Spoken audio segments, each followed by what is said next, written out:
Hi guys, Con here. This is the great Aaron Lee, and here we are at the launch of the all-new Toyota Rush. Okay, this is an all-new generation Rush. In the present market, the Rush here competes against the Honda BRV. There are two variants available, priced at 93,000 and 98,000 ringgit. Alright, so let's give you a walk around and a bit of a history class. Now, you see, the first generation Rush, if some of you may recall, was based on the Toyota Avanza. Alright, it had a leather frame construction.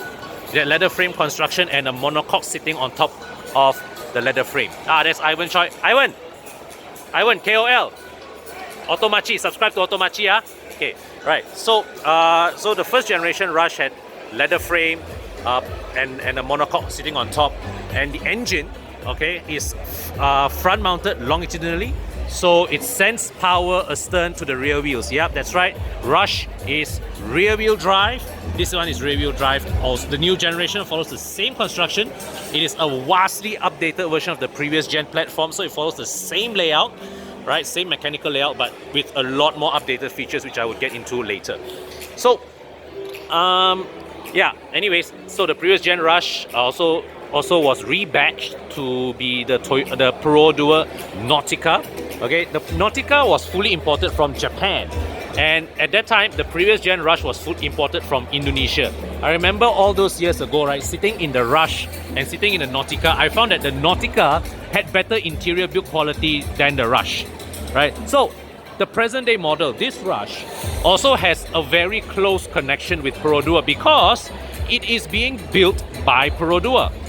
Now, the first gen Avanza, okay, was built by Pro Duo, and that model was responsible for helping to elevate Pro Duo's build quality to the level that, you know, Malaysians highly regard Pro Duo cars for their very, very dependable build quality. So the Rush here now is being built by Pro Duo. It is utilizing Pro Duo's old plant. Because remember now, Pro Duo has two plants. The newer plant is taking up production of many of its newer models. So right now the old plant has a bit of excess capacity, and now Toyota is utilizing it for the Rush here.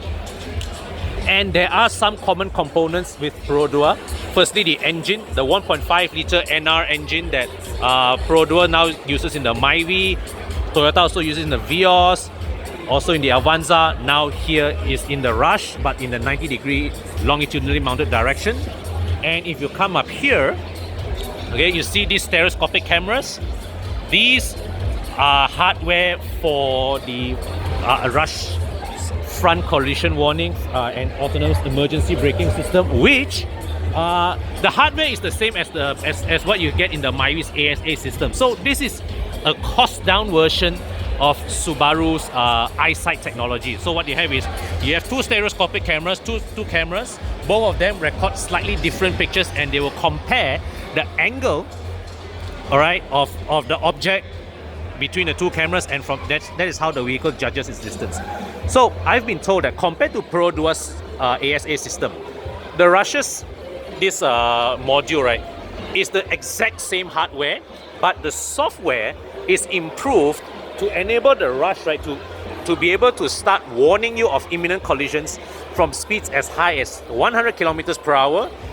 It will be able to autonomously brake the vehicle from speeds as high as 80 kilometers per hour. Okay, up to speeds of 80 kilometers per hour, and up to speeds of 30 kilometers per hour. It will bring the car to a full stop if it deems necessary.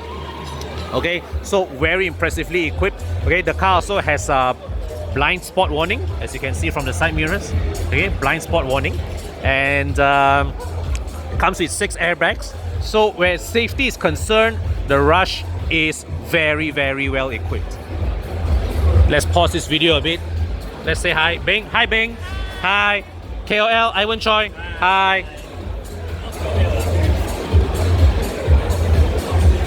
Okay, so we have a look at the rear styling of the Rush. Very nice looking LED lights. So this is the S model. This is the highest spec of two variants. And you see at the bumper, there's this nice little garnish here. It looks painted, right? you get, oh, one more thing I need to highlight. This car also gets a 360-degree camera. So you have the side camera mounted under the side mirror, and then you've got the frontal camera mounted here on the grille. You get LED headlights with daytime running lights here. Hey, sorry Abang Gan. You get keyless entry, and not only you get keyless entry, you get keyless entry access from both the driver and front passenger seat. Very, very useful. Okay, and here is the rear cargo access. Alright, so we have Zachary from AutoWorld there. And so here's a look at the available cargo space. Not bad. So if you, let's say, bring this to the pasar, this is enough space to put all your groceries. Okay, and so how do you fold this? The folding mechanism operates as this. You have to, it's a two-touch operation. You have to topple this. Okay, I have to make way for AutoWorld. Thank you. Lighting by AutoWorld. Thank you, AutoWorld. Thank you. Right. AutoWorld always have a special place in my heart because it's where I started from. So then you lift this up, two-touch operation. You can't fold this flat. So what you can do is that, so this one, okay, enables you to utilize this whole area as a cargo space. And here at the side here, you get these compartments. Oh, got 12-volt socket and a cup holder here. This side don't have, got speaker. Now, so the one weakness about this is that there is no possible way for you to fold the second row down, fold this down, and create a fully flat cargo floor. You can't. That option is not available, right? So that one limits the utilization factor of this vehicle a little. So we'll come to the front. Come to the second row. Thank you. Okay, and so the middle row seats fold down one touch, right? And that allows you to step in. This is the space available, huh? Ivan, can help me hold the camera for a while, Can.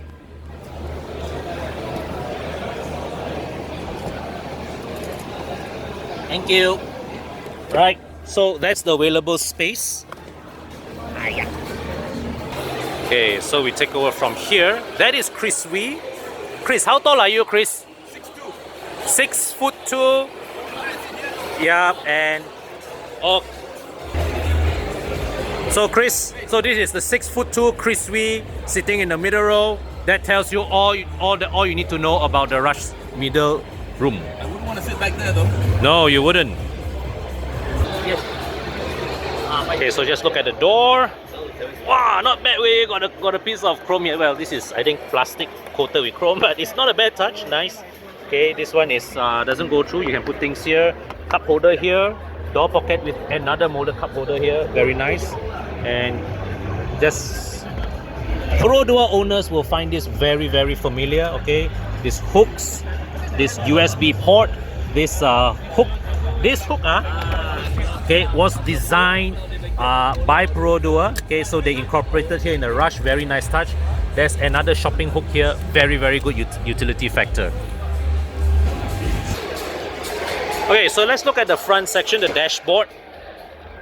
Now, as you can see here, Rush still uses a good old-fashioned 4-speed automatic transmission. Okay, and so the overall architecture of this dashboard, you get these two central blowers here. These blowers, I believe, send air, okay, up here.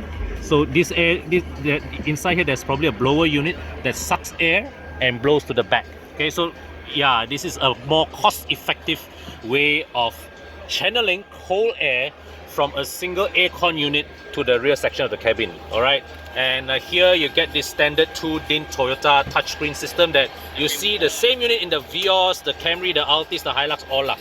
Now, what I like most about this Rush's dashboard really is these two beige highlight here, trim here. This is very nice. It gives the dashboard a whole touch of class. It elevates the value perception of this interior. All right, and you get this steering, and this is a new steering design. I don't remember seeing this in a Toyota before. Right, you get steering mounted controls, phone. Here you get the engine start stop button with your stability control, Oh, got auto start stop. Wow, got any auto start stop. Okay, it's simple looking instrument cluster. Climate control. Materials look good. Buttons feel good to the touch. PVM. You got a 12-volt socket here. This.